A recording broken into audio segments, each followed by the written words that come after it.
Friday মানে special কিছু থাকবে না? চলেন আজকে স্পেশাল কিছু রান্না করি। দারুণ মজার রেসিপি। 4 টুকরো ইলিশ মাছ নিয়ে নিয়েছি, আদা বাটা, রসুন বাটা, দই, মরিচের গুঁড়ো, লবণ পরিমাণ মতো, কাঁচামরিচ, পেঁয়াজ বেরেস্তা করে গরম তেল সহ, সামান্য ধনিয়া গুঁড়ো, জিরের গুঁড়ো, একসাথে মাছগুলোর মধ্যে মেরিনেট করে নিয়ে নিব। মাছগুলো 10 মিনিট মেরিনেট করে রেখে চুলার মধ্যে ডিম আঁচে বসিয়ে দিব। অপর পাশে আরেকটা কড়াইয়ে পেঁয়াজ হালকা করে ভেজে আধা ঘন্টা আগে পোলার চাল ভিজিয়ে রাখা, ভালো মতো পানিটা ঝরিয়ে তেজপাতা, সাদা এলাচ, দারুচিনি দিয়ে ভেজে নিব 5 মিনিটের মতো। অপর পাশে মাছটা কিন্তু তেলটা ছেড়ে দিয়েছে। আমি উলটপালট করে সুন্দর করে নেড়ে দিচ্ছি যেন নিচে লেগে না যায়। এখানে কিন্তু কোনো পানি নেই, শুধু তেলের উপর মাছটা আমি ভাজতেছি। মাছটা মোটামুটি 40% কুক হয়ে গেছে।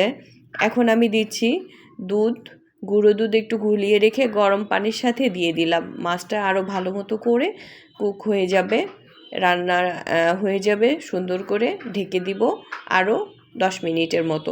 অপর পাশে আমি চালটা সুন্দর করে ভাজা ভাজা করে নিয়েছি, 10 মিনিট লেগেছে। তারপরে গরম পানি দিয়ে দিলাম। গরম পানি দিয়ে এখন আমি সুন্দর করে ঢেকে 5 মিনিটের মতো রান্না করব। অপর পাশে কিন্তু আমার মাছটাও হয়ে গেছে সুন্দর মতো রান্না।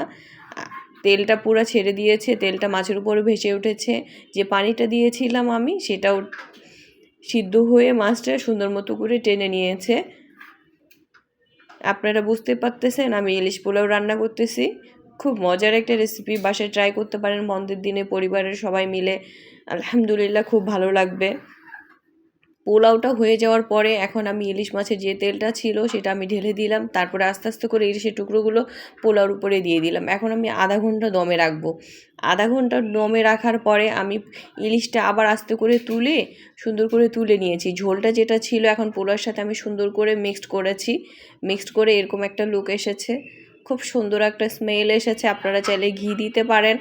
পরে আমি সামান্য একটু ঘি দিয়েছিলাম আর একটু গুঁড়ো দুধ গুলে। খুব দারুণ মজার একটা রেসিপি ইলিশ পোলাও, বাসায় ট্রাই করতে পারেন।